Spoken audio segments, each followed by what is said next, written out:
Hi my dear friends, welcome to job updates in Telugu YouTube channel. Friends, postal డిపార్ట్మెంట్కి సంబంధించినటువంటి postal GDS యొక్క 4వ merit list అనేది release చేయడం జరిగింది. ఆంధ్రప్రదేశ్ మరియు తెలంగాణ రాష్ట్రాలతో పాటుగా దేశవ్యాప్తంగా ఉన్నటువంటి వివిధ రాష్ట్రాల్లో అన్నీ కూడా రిలీజ్ చేశారు. ఎక్సెప్ట్ జార్ఖండ్ అండ్ మహారాష్ట్రలో ఉన్నటువంటి 48 డివిజన్లో మాత్రం రిలీజ్ చేయలేదు. ఎందుకంటే అక్కడ మోడల్ కోడ్ ఆఫ్ కండక్ట్ అంటే ఎలక్షన్స్ కండక్ట్ చేస్తున్నారు. దానికోసమని మనకి జార్ఖండ్, మహారాష్ట్రకి సంబంధించినటువంటి 48 డివిజన్స్లో తప్ప మిగిలిన అన్ని చోట్ల కూడా మనకి మెరిట్ లిస్ట్ 4వ మెరిట్ లిస్ట్ అనేది రిలీజ్ చేయడం జరిగిందన్నమాట.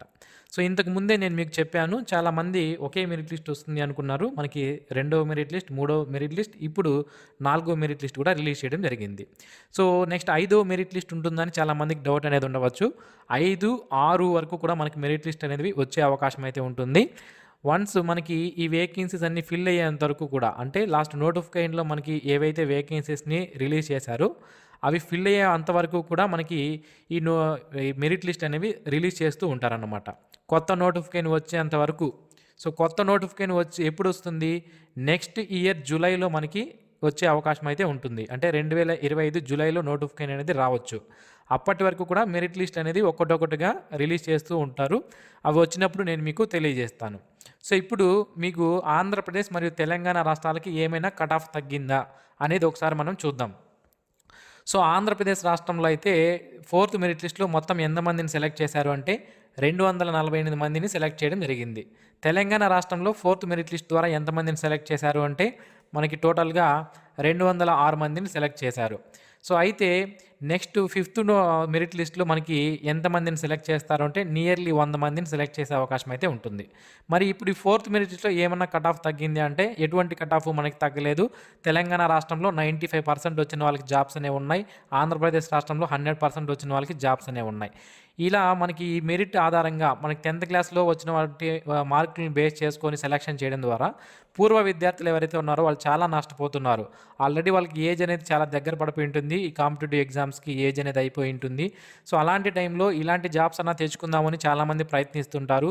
సో అలాంటి వాళ్ళకి మనకి కట్ ఆఫ్ అనేది ఈ విధంగా పెట్టడం ద్వారా కరోనా బ్యాచ్ కానివ్వండి, ఇతర ఈ మధ్య గ్రేడ్ పాయింట్స్ తెచ్చుకున్నటువంటి అభ్యర్థులు కానివ్వండి, ఈ 2000 పైకి ఎవరైతే చదువుతుంటారో, మనకి 2010, 12 తర్వాత ఎవరైతే చదువుతుంటారో వీళ్ళకి గ్రేడ్ పాయింట్స్ అనేవి వచ్చాయి.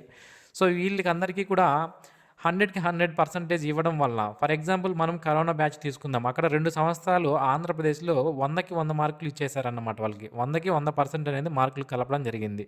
సో ఈ విధంగా కలపడం వల్ల ఏమైంది, చాలామంది అభ్యర్థులు ఈ చూసుకుంటే మనకి ఆంధ్రప్రదేశ్లో 100కి 100 ఉన్నటువంటి వాళ్ళే సెలెక్ట్ అయ్యారు. మనకి ఇక్కడ క్లియర్గా మనం చూడవచ్చు. ఓకే. సో ఇదంతా కూడా కరోనాకు సంబంధించిన బ్యాచ్ వాళ్ళే సెలెక్ట్ అవ్వడం జరిగింది. దీని ద్వారా పాత విద్యార్థులు ఎవరైతే ఉన్నారో వాళ్ళు చాలా నష్టపోతున్నారు. వాళ్ళకి ఇప్పటికే ఏ జాబు రాక ఇలాంటి జాబ్స్ అయినా తెచ్చుకుందాము అని అప్లై చేసినా కూడా అప్లికెంట్ ఫీజు వేస్ట్ అవుతుంది తప్ప వాళ్ళకి జాబ్స్ అయితే రావడం లేదు. సో దీనికి సొల్యూషన్గా నేను మీకు ఏం చెప్తున్నాను అంటే, గవర్నమెంట్ వాళ్ళు ఆలోచించి కనీసం ఒక సింపుల్ ఎగ్జామినేషన్ అయినా కండక్ట్ చేసి, సింపుల్గా మనకి arithmetic, reasoning, GK, general English ఈ 4 సబ్జెక్ట్స్తో 100 మార్కులకి ఎగ్జామినేషన్ కండక్ట్ చేసి, లేదా ఈ ఎగ్జామినేషన్ ఒకవేళ కండక్ట్ చేయలేము అంటే కనీసం ఏజ్ కింద గ్రేస్ మార్క్స్ ఇవ్వాలి. అంటే 10th క్లాస్ పాస్ అయినటువంటి ఇయర్ని తీసుకొని ఎవరికైతే ఎక్కువ ఏజ్ ఉంటుందో వాళ్ళకి గ్రేస్ మార్క్స్ కలపడం వలన పాత విద్యార్థులకు కూడా మేలు జరుగుతుంది ఇందులో. సో ఈ విధంగా అన్నా చేయాలి, లేదా ఎగ్జామినేషన్ అయినా పెట్టాలన్నమాట. సో లేదా వేకెన్సీస్ని ఏజ్ వైడ్గా డివైడ్ చేయాలి. ఈ ఏజ్ వాళ్ళకి ఇన్ని వేకెన్సీస్, ఈ ఏజ్ వాళ్ళకి ఇన్ని వేకెన్సీస్, ఈ ఏజ్ వాళ్ళకి ఇన్ని వేకెన్సీస్ అని పెట్టడం ద్వారా మనకి కట్ ఆఫ్ అనేది ఒక్కొక్క ఏజ్కి ఒక్కొక్క విధంగా ఉంటుంది. సో అలా అయినా పెట్టాలి. ఈ 3 ఆప్షన్స్లో ఏదో ఒకటి చేయడం ద్వారా పూర్వ విద్యార్థులైతే బాగుపడే అవకాశం ఉంటుంది. వాళ్ళు కూడా ఈ పోస్టల్ జీడీఎస్ జాబ్స్ అనేది తెచ్చుకునే అవకాశం అయితే ఉంటుంది. చాలామంది అనుకుంటుంటారు ఇది చిన్న జాబ్ కదా పోస్టల్ జీడీఎస్ అనేది, అందుకోసమే దీనికి మెరిట్ ఆధారంగా సెలెక్షన్ అనేది చేస్తున్నారు అని మీకు ఉండవచ్చు డౌట్. చాలామంది అనుకోవచ్చు. సో ఈ చిన్న జాబ్ అయినప్పటికీ నియర్లీ 20,000 వరకు కూడా శాలరీ రావడం జరుగుతుంది.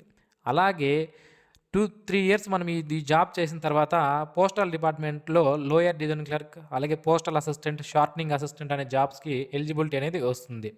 సో దాని తర్వాత నియర్లీ మనం ఆ జాబ్స్ కనుక సెలెక్ట్ అయితే 50,000 వరకు శాలరీ అనేది వస్తుంది. పర్మనెంట్ జాబ్స్ ఇవన్నీ కూడా సెంట్రల్ గవర్నమెంట్‌కి సంబంధించినటువంటి జాబ్స్. సో ఇవన్నీ కూడా పూర్వ విద్యార్థులు కోల్పోయినట్లే కదా! సో కాబట్టి ప్రతి ఒక్కరూ కూడా ఆలోచించి ఈ వీడియోనైతే అందరికీ షేర్ చేయండి. సో గవర్నమెంట్ వరకు రీచ్ అయ్యే విధంగా అయితే మీరు గాని షేర్ చేస్తే వాళ్ళు మన యొక్క పాయింట్స్‌ని ఆలోచించి వాళ్ళైతే సరైన నిర్ణయం తీసుకునే అవకాశం అయితే ఉంటుంది. మరి ఈ పోస్టల్ జీడీఎస్ యొక్క రిజల్ట్స్‌ని ఏ విధంగా డౌన్‌లోడ్ చేసుకోవాలనేది నేను మీకు తెలియజేస్తాను. ఇది పోస్టల్ డిపార్ట్మెంట్ యొక్క official website India post GDS online dot CEPT dot GOV dot in అనే వెబ్‌సైట్‌లోకి వచ్చి ఇక్కడ మనకి సైడ్‌లో ఇక్కడ చూసుకుంటే జీడీఎస్ మనకి ఇక్కడ చూడండి జీడీఎస్ ఆన్‌లైన్ ఎంగేజ్‌మెంట్ అని రావడం జరిగింది కదా! ఇక్కడ మనం ఏ రాష్ట్రాలను మొత్తం డిస్‌ప్లే అవుతాయి. దానిపైన మన ఆంధ్రప్రదేశ్ పైన అయితే ఆంధ్రప్రదేశ్ పైన క్లిక్ చేసి ఇక్కడ ఏ లిస్ట్ కావాలంటే ఆ లిస్ట్ డౌన్లోడ్ చేసుకోవచ్చు. అలాగే తెలంగాణ రాష్ట్రం పైన క్లిక్ చేసి లిస్ట్ అనేది డౌన్లోడ్ చేసుకునే అవకాశం అయితే ఉంటుంది. మనం ఈ లింక్ పైన క్లిక్ చేస్తేనే మనకి ఈ విధంగా పీడిఎఫ్ అనేది ఓపెన్ అవుతుంది. ఇందులో మీ పేరు ఉందా లేదా అని చెక్ చేసుకోవచ్చు అనమాట. సో ఎవరైతే ఈ నోటిఫికేషన్‌కి అప్లై చేశారో అందరికీ కూడా ఎస్ఎంఎస్ అనేది మరియు ఈమెయిల్ ఐడి ఎస్ఎంఎస్ అంటే మెసేజ్ పంపించారు మన ఫోన్‌కి. అలాగే ఈమెయిల్ కూడా పంపించడం జరిగిందనమాట. ఈ 2 ఒకసారి చెక్ చేసుకోండి. రెండిటికి ఒక్కటి గన మెయిల్ వచ్చినా కూడా మీకు ఒక మెసేజ్ వచ్చినా కూడా మీరు డాక్యుమెంట్ వెరిఫికేషన్‌కి అటెండ్ అవ్వవచ్చనమాట. ఒకవేళ మీకు మెసేజ్ గానీ, మెయిల్ గానీ రాకపోతే ఈ లిస్ట్‌లో మీ యొక్క రిజిస్ట్రేషన్ నెంబర్ అనేది సెర్చ్ చేయండి. ఈ పీడిఎఫ్ లిస్ట్ ఏదైతే ఉంటుందో ఈ రిజిస్ట్రేషన్ నెంబర్ ఇక్కడ ఉంది కదా! సో మీరు ఆన్‌లైన్ అప్లికేషన్ చేసేటప్పుడు మీకు రిజిస్ట్రేషన్ నెంబర్ ఉంటుంది కదా! దాన్ని ఎంటర్ చేస్తే ఇక్కడ మీరు సెర్చ్ చేసుకోవచ్చు. ఎక్కడ మన రిజిస్ట్రేషన్ నెంబర్ ఉందని చూసుకొని ఒకవేళ ఈ లిస్ట్‌లో గన మీకు మెసేజ్ రాకపోయినా కూడా పర్లేదు. ఈ లిస్ట్‌లో గన మీ రిజిస్ట్రేషన్ నెంబర్ ఉంటే డైరెక్ట్‌గా డాక్యుమెంట్ వెరిఫికేషన్‌కి వెళ్ళవచ్చు. ఎక్కడ డాక్యుమెంట్ వెరిఫికేషన్‌కి వెళ్ళాలి అంటే ఇక్కడ మనకి పక్కలోనే అడ్రస్ ఇచ్చింటారనమాట. ఆ డివిజన్ ఆఫీస్ ఉంటుంది పోస్టల్ డిపార్ట్మెంట్‌కి సంబంధించి. ఆ డివిజన్ ఆఫీస్‌కి మీరు డైరెక్ట్‌గా వెళ్ళి అక్కడ డాక్యుమెంట్ వెరిఫికేషన్ అయితే అటెండ్ అయ్యే అవకాశం అయితే ఉంటుంది. ఓకే. సో మెసేజ్ మీకు గన కట్ ఆఫ్ అంటే మీకు మార్కులు గాని ఎక్కువ ఉండి 100%, 95% గాని ఉండి ఫోర్త్ లిస్ట్‌లో కూడా మీ యొక్క పేరు రాకపోతే ఫిఫ్త్ లిస్ట్ కోసం మీరు వెయిట్ చేయండి. తప్పనిసరిగా మీ పేరు వచ్చే అవకాశం అయితే ఉంటుందన్నమాట. ఓకే. సో ఇది ఫ్రెండ్స్ దీనికి సంబంధించినటువంటి వివరాలు. మరిన్ని ఇలాంటి డైలీ జాబ్ అప్డేట్స్ మిస్ అవ్వకుండా పొందడానికి ఇప్పుడే ఛానల్‌కి సబ్స్క్రైబ్ చేసుకోండి. ఈ వీడియో మీకు నచ్చినట్లయితే లైక్ చేయండి. మీ ఫ్రెండ్స్‌కి షేర్ చేయండి. Thanks for watching this video. Have a nice day friends.